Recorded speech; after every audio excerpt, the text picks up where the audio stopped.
In the headlines, National Industrial Court orders ASU to return to classroom as union heads to appeal court. Kano Magistrate Court remands Chinese lover gang fixes arraignment for October 13th. Senate confirms Justice Olukayode Ariola as new Chief Justice of Nigeria. And on the foreign scene, world leaders address United Nations General Assembly. Hello and welcome to Trust TV News Update. I am Ibrahim Yusuf.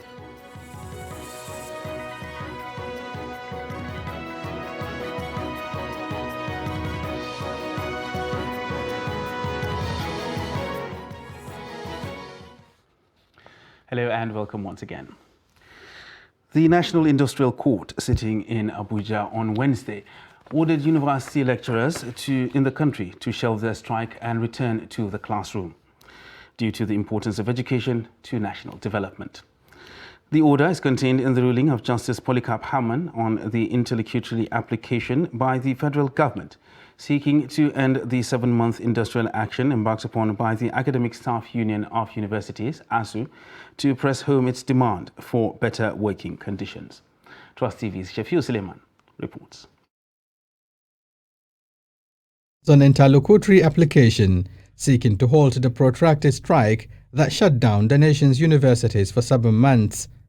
Ruling on the application, Justice Polycarp Hammon upheld the applicant's position, asking the striking lecturers to end the action due to the importance of education in national life, relying on relevant provisions of the law. Parties responded to the ruling, which counsel to ASU, Edoje Ejo, says will be examined to explore available options. What the court did was to agree with us that an interlocutory injunction has to be granted against the Academic Staff Union of Universities, their agents, privies, or whatever name they are described, from continuing with the strike pending the hearing and determination of the substantive suit. That's in accordance with rule of law. Well, the judgment has come. It has come. The court has ruled that members of ASU are restrained from continuing the strike action and that they should return back to the classrooms pending the determination of the substantive suit. As per the next action, there are quite a number of options open to the union. We will study the ruling with the legal team and then we will adopt the most appropriate option. National Association of Nigerian Students NANS president and his team, who observed proceedings, were elated by the court decision, but asked federal government to fulfill its promises to the aggrieved lecturers. We are actually happy that the court made its ruling that ASU should suspend the strike and go back to class. That's what we have been agitating. But on this note, we want to call on the government to fulfill its own part. The vacation judge, Justice Polycarp Hammon, returned the case to the Chief Judge of the Federation for reassignment as he resumes his leave. Shafiu Suleiman, Trust TV News, Abuja. Well, the Academic Staff Union of Universities says it will appeal the order given to it by the National Industrial Court to resume work immediately.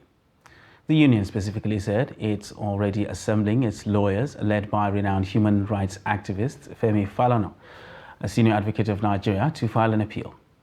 The chairman of the union, Lagos Zone, Adelaja Odukoya, in a statement urged members of the union to remain calm and united to fight till the end. ASU embarked on a strike on February 14th to press home its demands, ranging from acceptance of its payment platform, among others. A magistrate court in Kano has ordered the remand of a Chinese national, Geng Quanrong, accused of killing his Nigerian girlfriend, Umukulsum Sani Buhari. The court ordered that the accused person be remanded in Kurumawa Medium Security Custodial Center. The order of the court followed the arraignment of the accused person before on a charge by the police of culpable homicide, contrary to Section 221 of the Penal Code. However, the magistrate, Hanif Sanusi Chiroma, held that the court lacked jurisdiction to entertain the case. Prosecution counsel Khalifa Awal Hashim thereafter appealed to the court to return the accused to the custodial facility since it had no jurisdiction pending the legal advice from the Kano State Ministry of Justice. Geng is being accused of trespassing and murdering 23-year-old Kulsum Buhari. The deceased and the accused were said to have been dating before the relationship turned sour. And the police in Katsina say operatives burst a syndicate of armed robbers and housebreakers that also specialize in motorcycle theft in Daura town. The syndicate has been terrorizing residents of Daura town in recent times. Abdullahi Yamadi completes the story.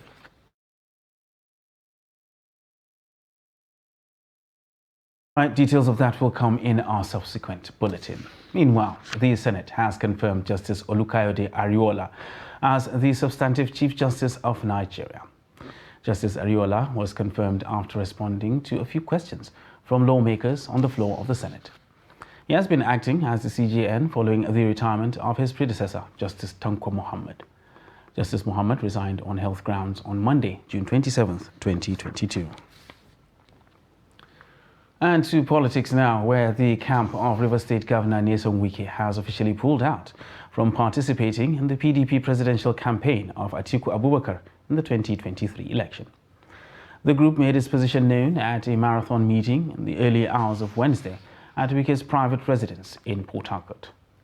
The group's position, which was announced by Olabode George, says it will not participate in whatever capacity in the campaign council unless the national chairman of the PDP, Dr. Iyorchia Ayu, resigns his position.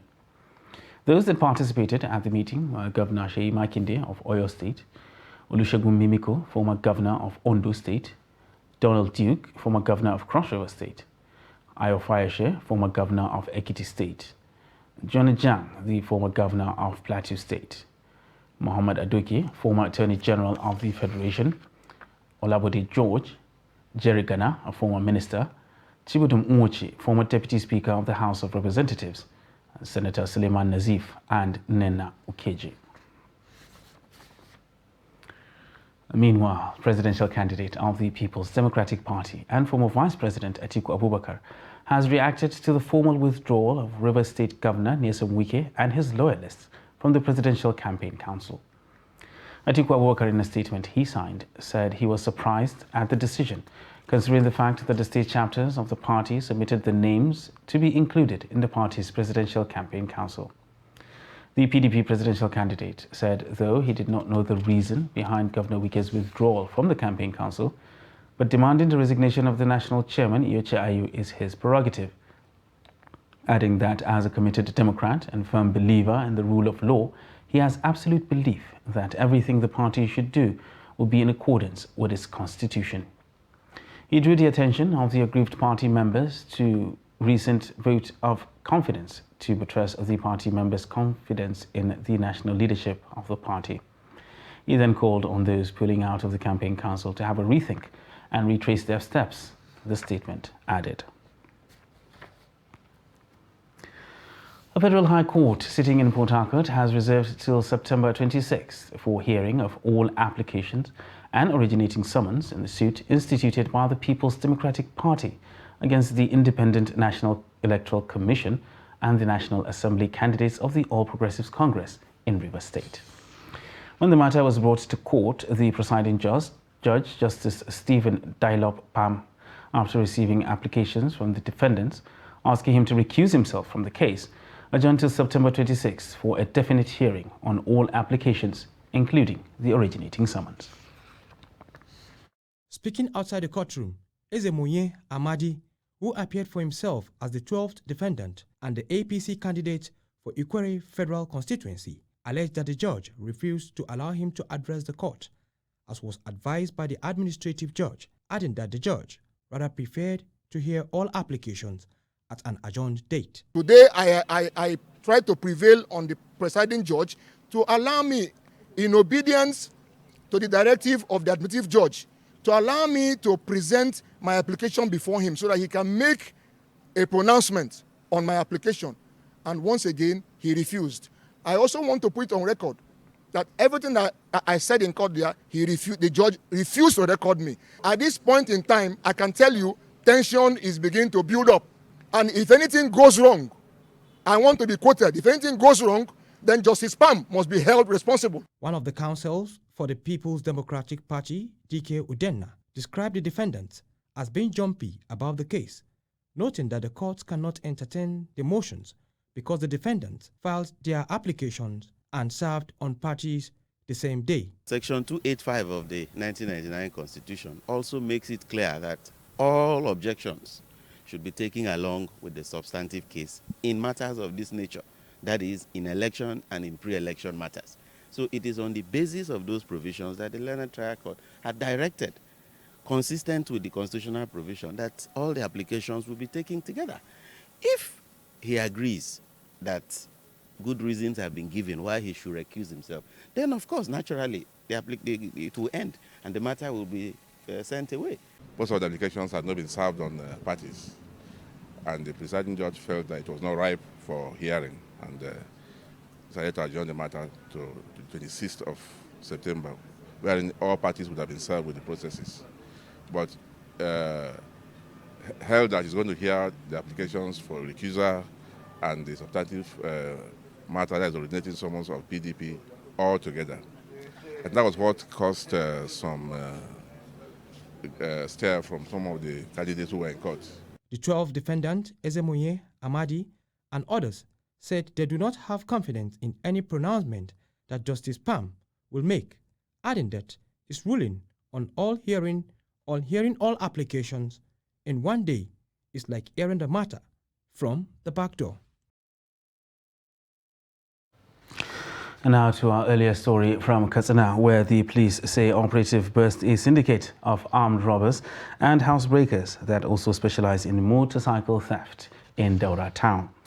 The syndicate has been terrorizing residents of Daura town in recent times. Abdullahi Yamadi completes the story.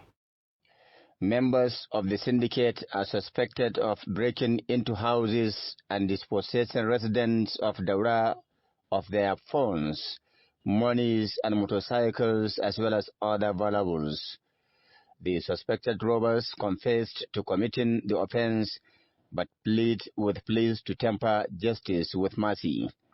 The police operatives said the suspects are helping them with relevant information that will lead to arrest of remaining 2 members of the syndicate now at large. In the field, they know this. This is what they call cross. They use it in breaking this one, a motor vehicle, motorcycle, whatever type of key you have, this one has the capacity of opening it. It's a very dangerous weapon. They call it cross. So many keys. These are master keys used in house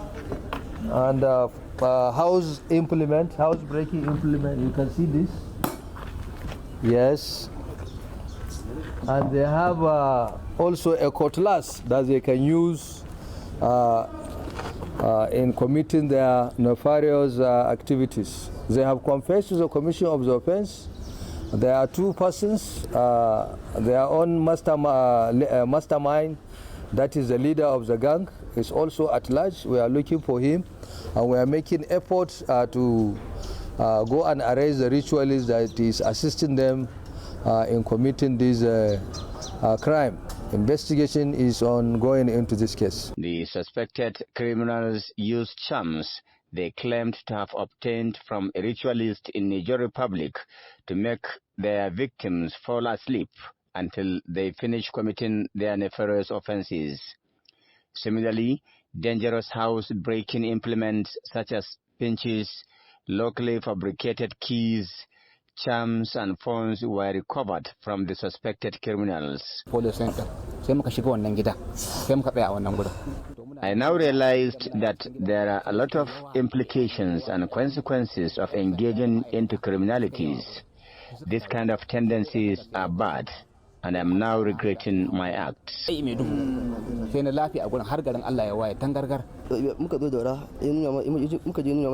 have been in these negative tendencies for long, but on reaching Daura, I felt it within myself that Nemesis is catching up with us. When we were chased by residents at a particular house in Daura, we ran into a police station. That was the beginning of our problem. The police is saying that the suspected robbers will be taken to court for prosecution after investigation. Abdullahi Ismail Ahmadi, Trust Television News, Katsina. You're watching Trust TV News Update. And still to come on the news.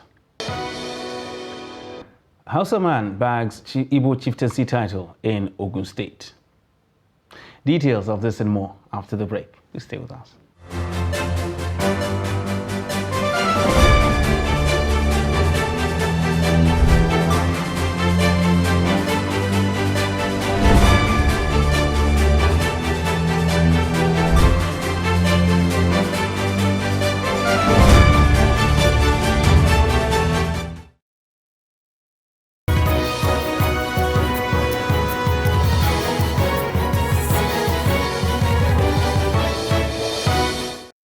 Welcome back, and thanks for staying with us on Trust TV News Update. Now let's recap our top stories. National Industrial Court orders ASU to return to classroom as union heads to appeal court. And Kano Magistrate Court remands Chinese lever gang, fixes arraignment for October 13th. And moving on to other news now. Ringim Emirate in Jigawa State has its fair share of floods that have displaced thousands of people. Trust TV correspondent Idris Jibril visits the community, from where he sends this update. This is called Majiawa village in Ringim local government area of Jigawa State. Now, this place, there are over 150 people living in this particular village. But like you can see, it's flat. Everything is gone. The village is submerged inside water. Now, according to what the residents are telling us here, the day that this incident happened, it's not that there is a heavy downpour. No, it's just water that started overflowing from the river, which eventually took over the entire village and demolished all the houses, destroyed everything, destroyed all their food. They said they could not take away anything. Remember, we were told that there is a problem with Tiga and Chalawa dams, which the Executive Secretary of the Jigawa State Emergency Management Agency confirmed to us that the flash flooding, the spillover from that dams, Chalawa and Tiga Dam in Kano State, is the one that comes down and match with that of Hadeja and Jama'ari River Basin area, and then also flooded over to many parts of Jigawa State, covering about 14 local governments. And I can tell you that thousands of villages and towns were affected by this problem, like this one now. You can see all these places are houses, and this place, this is where they used to keep their foods normally, and they are all houses destroyed. You can see nets where people used to put nets and in the night and be sleeping, but all these places are gone now. There is virtually nothing in this place, and the people have nothing here. They have left the place. We were told that they are camping in one of the primary school around this area. That is where they are staying. But like you can see, everywhere in this place is gone, with the exception of this building that is still standing. But all the houses around these places are destroyed by the water that comes around, and you can see there is still water around the area. Not talk of the farmlands. Also, the farmland has been destroyed. You can see that they have nothing, virtually nothing. Everything is burnt, and the farmland can no longer be useful. Now, these people are calling on government to come to their aid so that they can be able to continue to survive. But for now, they have left the village. And still talking about the environment, floods have destroyed rice farms and other crops, as well as schools across 17 riverine communities in Umaisha Development Area of Tutu Local Government Area of Nasarawa State, following a heavy downpour in the area. Houses, livestock and health centers have also been submerged by the flood across some of the affected riverine communities. The village chief of Iki Riverine Community, who is also the chairman of village chiefs in the area, Abdullahi Ibrahim, told our reporter on Wednesday that the flood followed a downpour between Monday night and Tuesday. He also attributed the heavy flood to overflow of the river Niger and Benue, adding that some valuables such as electronics, mattresses and other household items were destroyed by the flood. The Eze Ndigo of Ogun State, Eze Willie Ejimkeonye, has conferred the chieftaincy title of Okulora Ndigbo, meaning symbol of unity, as on one of the Sons of Arewa community and special assistant to the Ogun State Governor on inter-ethnic affairs, Abdullahi Sani, during the New Yam Festival of the Eze Ndigbo in Ogun State, held at the Ifo local government area of the state. Abbas Alibi now reports.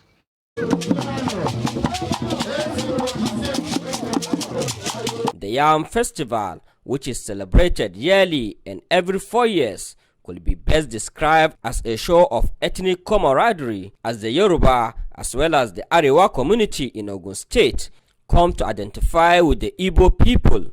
Some of the Igbo who attended the ceremony shed more light on the significance and importance of yam to the Igbo community. Our culture, every 4 years now they do all this. As a title holder, chieftaincy holder, before I eat yam, before I taste new yam, I must have to honor this occasion. Igwe must, first of all, made it open to everybody. Now that he has made it open to everybody, every chief in Ogun State is now entitled to eat yam. You are one. Forget about language different and other things on other cultures. But you are one. You are woman. Let's respect ourselves as a woman. Abdul Hadi Sani, the special assistant to the Ogun State Governor on inter-ethnic affairs, promised to keep sowing the seed for peaceful coexistence among the people of Ogun State. Today is the annual Yam Festival of the Igbo community, and they honor me with the title of honorer. That's a symbol of unity. They acknowledge this based on our effort towards ensuring peaceful coexistence in the state. So we appreciate them for giving us the privilege to serve. This is an encouragement for us to serve more. And I thank His Excellency President Akpabio. He's ably represented by Deputy Governor here on seat to appreciate this annual festival. The Sarki Hausawa of Egbaland, Ibrahim Hassan, said that it is historic for an ethnic Hausa to be given Igbo title, symbolizing unity and peaceful coexistence among all ethnic groups in Ogun State. The Ogun State Governor, Prince Dakpo Abiodun, who was represented by Deputy Governor Noimat Salako, congratulated the Eze Ndigbo community on the New Yam Festival, expressing optimism that the nation will be more united.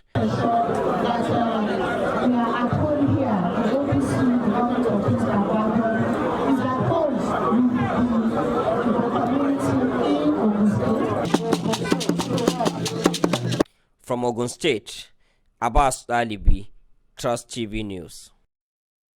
President Muhammadu Buhari says at the 78th United Nations General Assembly there will be a new face speaking for Nigeria from the podium because of his administration's commitment to constitutional term limits. The Nigerian president spoke on Wednesday in New York, vowing to entrench a process of free, fair, transparent and credible elections through which Nigerians will elect leaders of their choice. President Buhari also called on for outright debt cancellation for developing countries facing the most severe fiscal and liquidity challenges. According to him, the multifaceted challenges facing most developing countries have placed a debilitating chokehold on their fiscal space. In his farewell speech to the United Nations General Assembly, the president kept faith with the call by Nigeria and many other member states for the reform of the Security Council and other UN agencies. World leaders are gathering for a second day at the United Nations General Assembly in an annual meeting expected to address topics including the war in Ukraine, climate change and nuclear disarmament. Addressing the General Assembly on Wednesday, Iranian President Ibrahim Raisi said Tehran was not seeking nuclear weapons. United States President Joe Biden has said Washington supports the expansion of the UN Security Council to better represent areas including Africa and Latin America. The UN body has 15 permanent and non-permanent members, but veto powers are granted only to its 5 permanent members, including Russia. And in sports, Russia will not take part in the qualifying draw for the Euro 2024. UEFA and the country's football federation confirmed this on Tuesday. The Russian national team and Russian clubs were banned from international competitions earlier this year by UEFA following the invasion of Ukraine. Russia saw an appeal against the ban rejected by the CAS in July. Russians were also banned from the upcoming World Cup in Qatar by FIFA. The team had originally qualified for the European qualifying playoffs. And that wraps up Trust TV News Update for this hour. For more news, you can subscribe and follow us across all our social media platforms. I am Ibrahim Yusuf. Thanks for watching.